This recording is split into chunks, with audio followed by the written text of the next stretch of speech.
The silence in my apartment was the first thing I noticed when I woke up from surgery.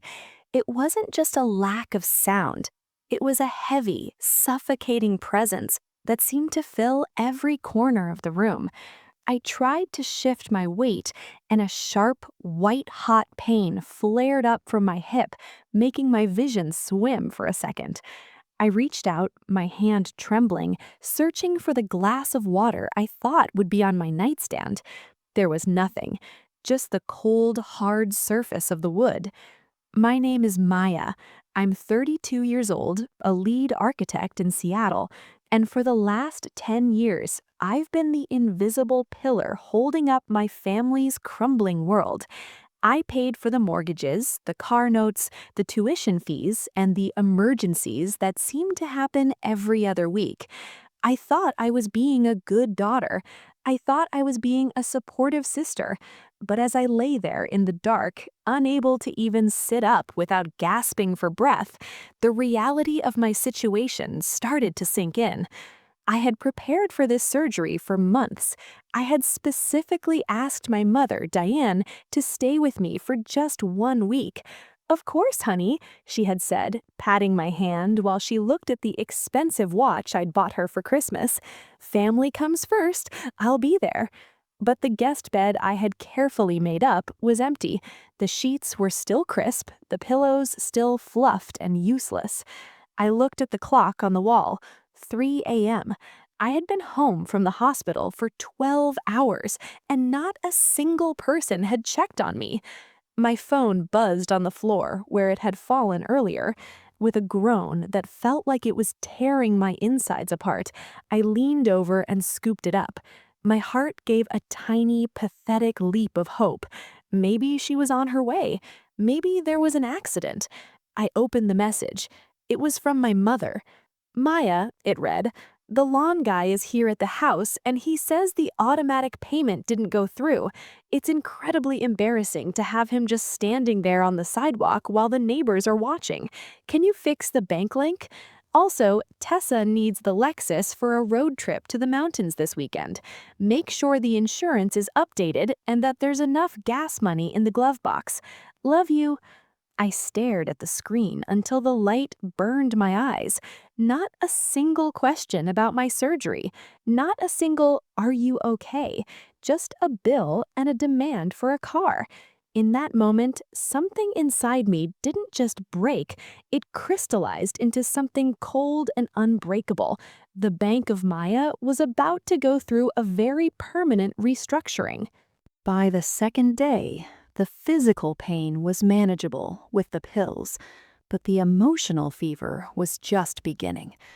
I spent most of my time drifting in and out of a restless sleep, haunted by dreams of being trapped in buildings I had designed with no doors or windows. During one of my wakeful periods, I did what I always do when I'm bored. I checked social media. It was a habit I was about to regret. Tessa's Instagram was the first thing that popped up. My 24-year-old sister, the influencer, whose entire lifestyle was funded by my late-night overtime hours. She had posted a reel. The music was upbeat, some trendy pop song about living your best life. The video showed a beautifully set table at The Cut, the most expensive steakhouse in the city. There was my mother, Diane, wearing a new silk scarf I didn't recognize. There was my brother, Leo, laughing as he cut into a $100 ribeye. And there was Tessa, pouting for the camera, holding up a glass of vintage champagne. The caption read, "Celebrating big moves. When one door closes, a luxury penthouse door opens. Family is everything. Hashtag blessed. Hashtag new beginnings. Hashtag moving up." My breath hitched. New beginnings? What were they talking about? My mother lived in the family home, the house I had been paying for since my father passed away. It was a beautiful 4-bedroom craftsman in a quiet neighborhood. Why would they be moving? I felt a pit form in my stomach. I opened my laptop, the screen's glare making my head throb. I logged into the mortgage portal. My heart was thumping against my ribs like a trapped bird. There it was, highlighted in a bright, taunting yellow, sale pending. They had listed my house, the one that was legally in my name because I was the one who cleared the debt and handled the deed transfer years ago. My mother had residency rights, but she had no legal authority to sell it. I dug deeper. I found the digital documents uploaded to the realtor's private cloud. There was a signature on the sales agreement. It looked like mine. It was a near-perfect replica of my signature, but I knew I hadn't signed it. I looked at the date. It was signed 3 days ago, while I was being prepped for surgery, while I was telling my mother I was scared about the anesthesia. She had taken an old backup of my laptop, one she'd kept at her house, and used my digital certificate to forge the sale. They weren't just neglecting me, they were liquidating my life while I was too weak to stop them. They were celebrating their big move with my money, planning to leave me in this apartment with a mountain of medical bills and a hip I could barely walk on. I closed the laptop. The darkness of the apartment felt different now. It didn't feel lonely anymore. It felt like a fortress. The next morning, I didn't cry. I didn't reach out to them to scream or beg for an explanation. If there's one thing an architect knows, it's that when a structure is compromised, you don't try to patch the cracks. You tear it down to the foundation and start over. I called my attorney, Robert. He had been a friend of my father's and had helped me with the deed paperwork years ago. "Robert," I said, my voice sounding raspy and strange even to my own ears, "I need to know exactly how fast we can stop a fraudulent house sale." He was quiet for a long moment after I explained the situation. I could hear him clicking away on his keyboard.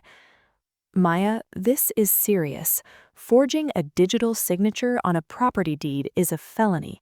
If you move forward with this, your mother could face prison time. Are you sure?"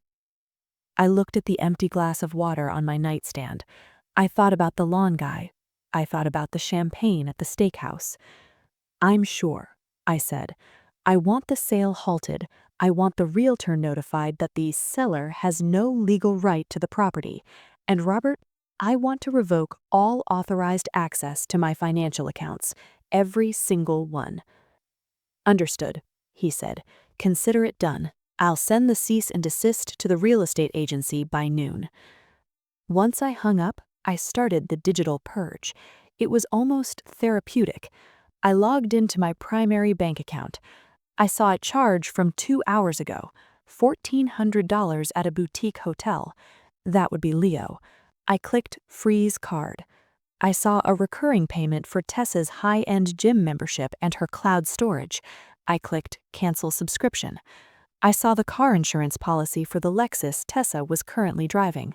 I removed the car from my policy and reported it to the insurance company as driver unauthorized.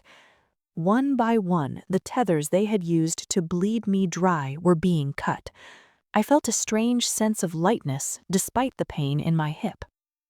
Then I logged into our family's shared cloud drive. All the photos of our childhood, the videos of my dad, my own project files. I downloaded everything to a private encrypted drive and then wiped the shared folder clean. By the time I was finished, the Bank of Maya wasn't just closed, it had been erased from the map. I leaned back against my pillows, exhausted but energized. I knew the storm was coming. I knew that as soon as those cards were declined and that realtor called my mother, they would be at my door. I wasn't afraid. For the first time in 10 years, I wasn't the one carrying their weight. I was just a woman in an apartment waiting for the people who claimed to love her to show their true faces. The confrontation happened exactly at 5:14 p.m.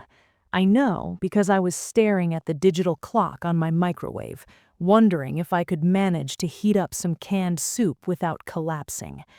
The silence was shattered not by a phone call, but by a violent, rhythmic pounding on my front door.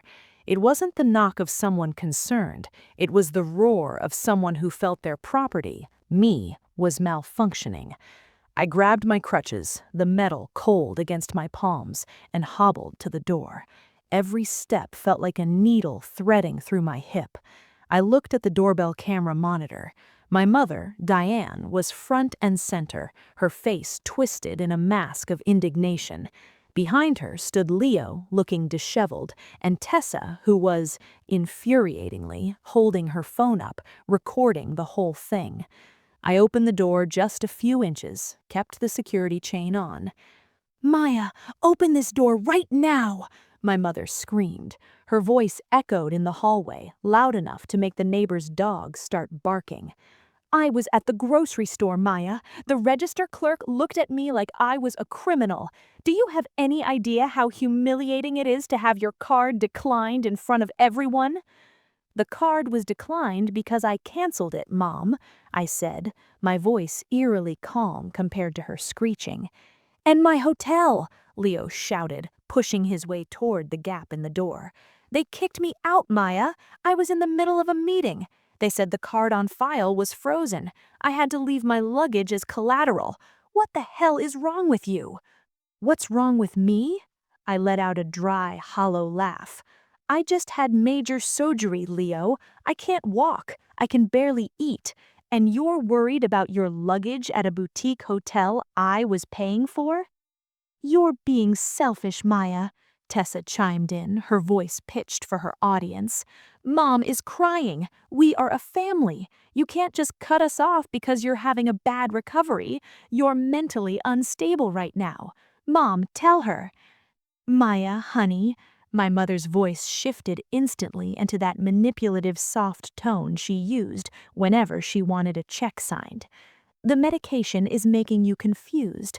The realtor called me. He said you told him the sale was fraudulent. You must have forgotten you gave me permission months ago. Just call him back, tell him it was a misunderstanding, and we can all go home and take care of you, okay?" I looked at her, really looked at her. "I didn't forget, Diane, because I never gave. You forged my signature while I was under anesthesia. That's not a misunderstanding. That's a felony." The mask of the sweet mother vanished. Her eyes turned cold. "I raised you, Maya. I sacrificed everything for you.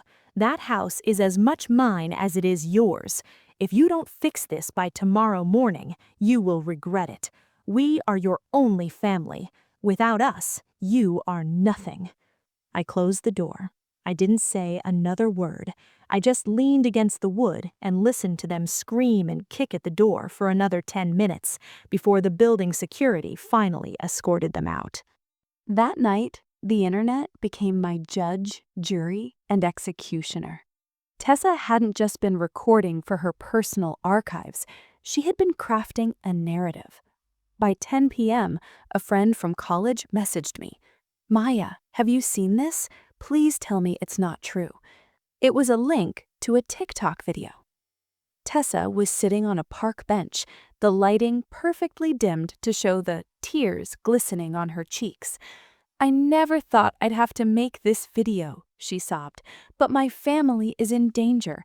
My older sister, who is very successful, has completely snapped.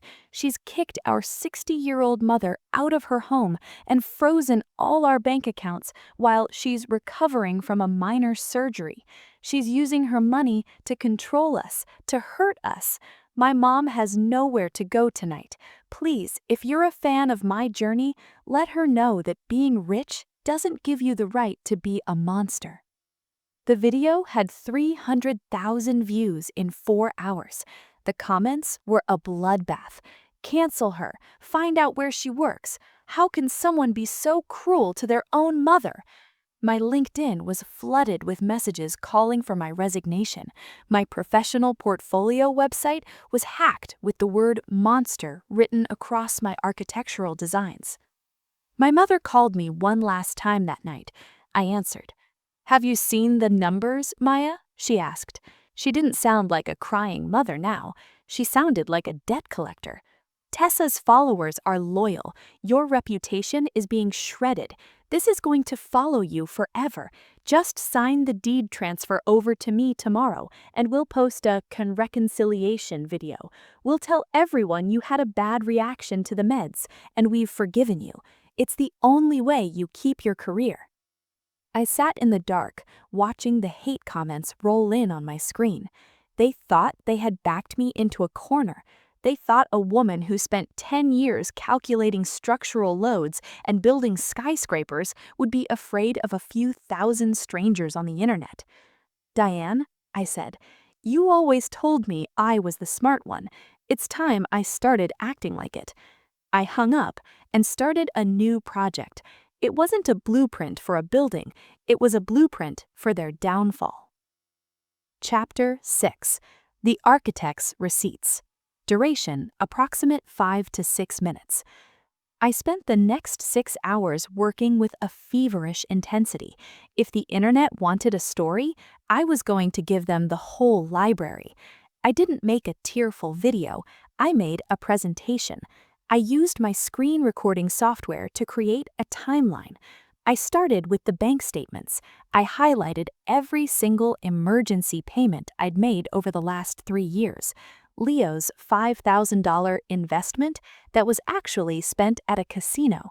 Tessa's $8,000 designer wardrobe while I was working 12-hour shifts. The $20,000 kitchen remodel for my mother's house, the house she didn't pay a cent for. Then I played the audio. In Washington State, you can record calls if you're part of the conversation. I played the recording of my mother telling me she couldn't help me after surgery because of a lake house party. Then the knockout blow, the doorbell camera footage. I showed them screaming at me, not asking about my health, but demanding I fix the bank link so they could keep spending. I showed the forged documents side by side with my actual signature. I titled the video, "The Anatomy of a Parasite: Why I'm Finally Leaving My Family." I didn't just post it on TikTok. I sent it to the real estate agency's corporate office. I sent it to the brands that sponsored Tessa. I sent it to our extended family members who had been calling me a viper on Facebook.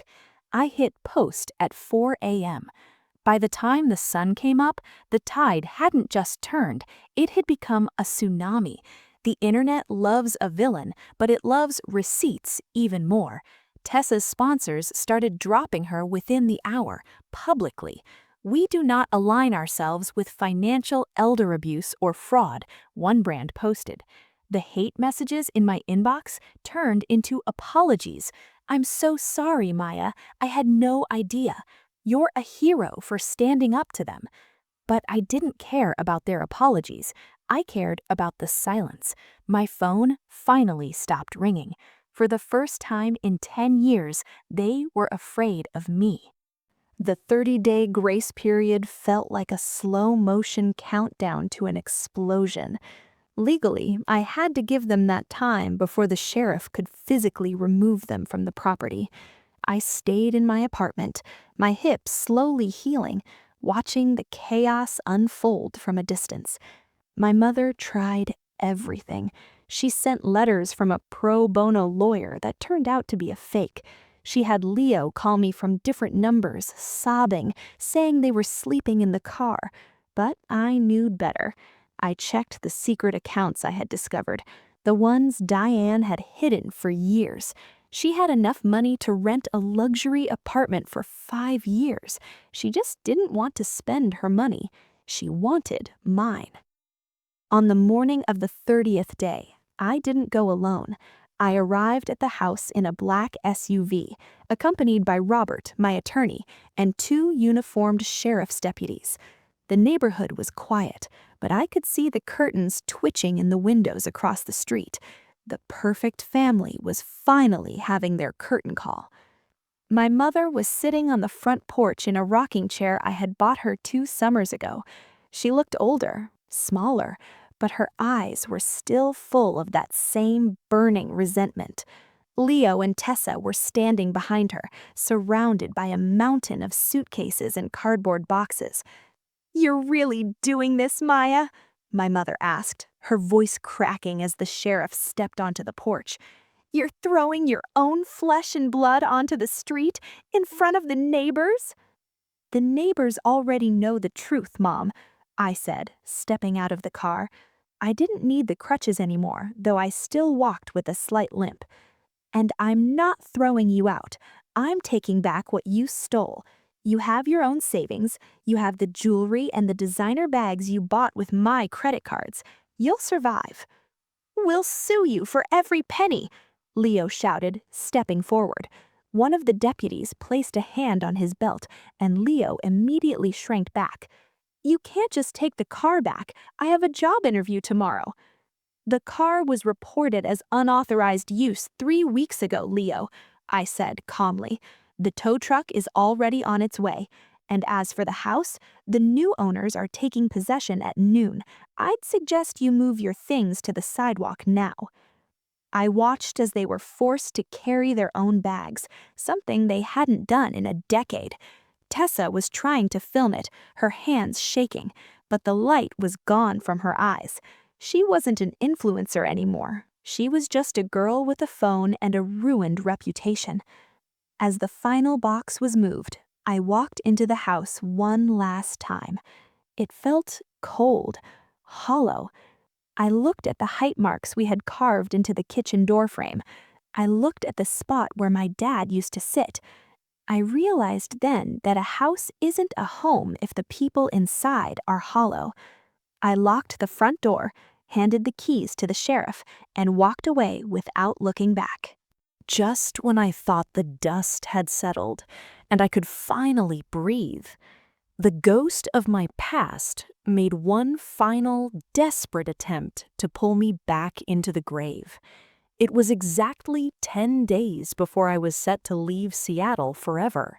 My apartment was mostly empty, filled with shadows and the echo of a life I was leaving behind. There was a frantic knock on my door at 11 p.m. It wasn't the police or a lawyer. It was Tessa. She looked a mess, her hair unbrushed, mascara smudged down her cheeks.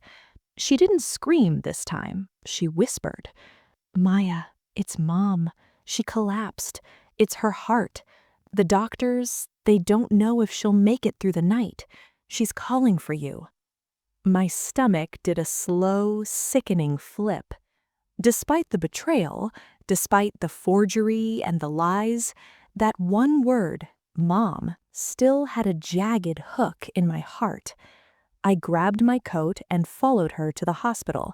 My hands were gripping the steering wheel so hard my knuckles were white, my mind racing through 1,000 memories of her when I was a child. Was I being too hard? Was this the stress I caused her? When I walked into room 412, the room was dimly lit. The rhythmic, mechanical beep, beep, beep of the heart monitor was the only sound. My mother looked incredibly small in that oversized hospital bed. She had an oxygen mask over her face, and her eyes were fluttered shut.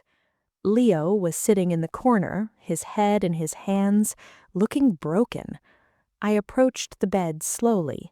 My heart was thumping against my ribs. "Mom?" I whispered. Her eyes flickered open. They looked watery and weak. She reached out a trembling, pale hand and gripped mine. Her skin felt cold. "Maya, I'm so sorry. I didn't want it to end like this. I was just worried about our future. I let the money blind me. Please, honey, don't let my last memory be of my daughter hating me." I felt a tear prick my eye. I felt the guilt rising up like a tidal wave. But then, as an architect, I'm trained to notice the smallest details. I'm trained to see the flaws in a structure that others miss. I looked at the heart monitor. It was a steady, healthy 72 beats per minute. Her oxygen saturation was 99%. For someone supposed to be having a cardiac crisis, her vitals were textbook perfect. Then I looked at her neck. There was a faint, jagged line of foundation makeup that didn't match the pale, sickly look of her face. And on the side of her hospital gown, there was a tiny smudge of that same tan-colored makeup, exactly where she had been clutching her chest for effect. Tessa stepped closer, her phone partially visible in her pocket. "She's so weak, Maya," Tessa sobbed. "The doctor said the legal stress is literally killing her. If you could just sign a statement saying you won't prosecute, maybe her heart could rest." The wave of guilt didn't just recede, it froze into ice. They weren't mourning, they were negotiating. This wasn't a hospital room, it was a stage. I leaned down, my face inches from my mother's. I didn't whisper this time. "You know, Diane," I said, my voice as cold as the IV fluid dripping into her arm. "You always said I was the smart one, but you still thought I wouldn't check the nurse's station before coming in here?" Her eyes widened. The trembling in her hand stopped instantly. "I asked the head nurse about your charts," I lied, watching her face carefully. "She told me you were admitted for stress-related exhaustion and that all your cardiac enzymes were normal. And that smudge on your gown? It's Tessa's waterproof bronzer. You couldn't even get a heart attack right without a makeup kit." My mother pulled off the oxygen mask with a sharp, angry motion. The dying woman was gone in a flash. Her face turned red, her eyes snapping with fury. "You ungrateful, cold-hearted bitch! After everything I did for you, you're going to let your own mother go to court over a piece of paper?"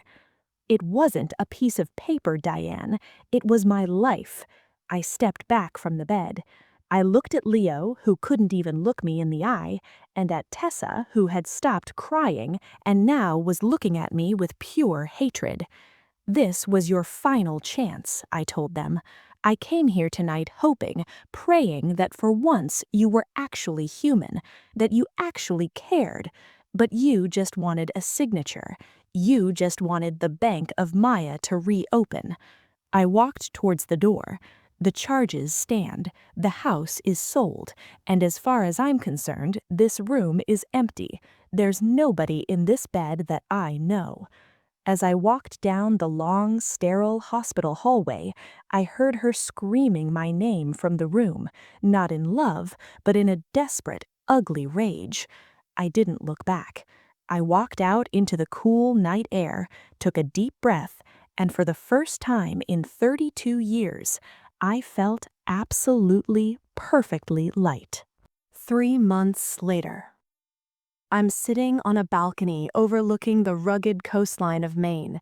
The air here is salty and sharp, a complete contrast to the humid, heavy air of my old life. I sold the Craftsman house for a significant profit. I sold my apartment in Seattle, too. I took that money, along with the savings I had reclaimed from the fraudulent accounts, and I bought something I never thought I'd have. A future that belongs only to me. I haven't spoken to them since that day on the porch. I changed my number. I deleted my old social media handles and created private ones under a name they don't know. My career didn't end. In fact, it flourished. When the truth came out, people in the industry reached out not with pity, but with respect. I'm currently designing a library for a small community nearby. It's a project about shared knowledge and quiet spaces, things I've learned to value more than anything else. Sometimes I get curious and check the news or the remnants of Tessa's digital footprint. It's a bleak landscape. Leo is working at a warehouse, finally learning the value of a hard day's labor.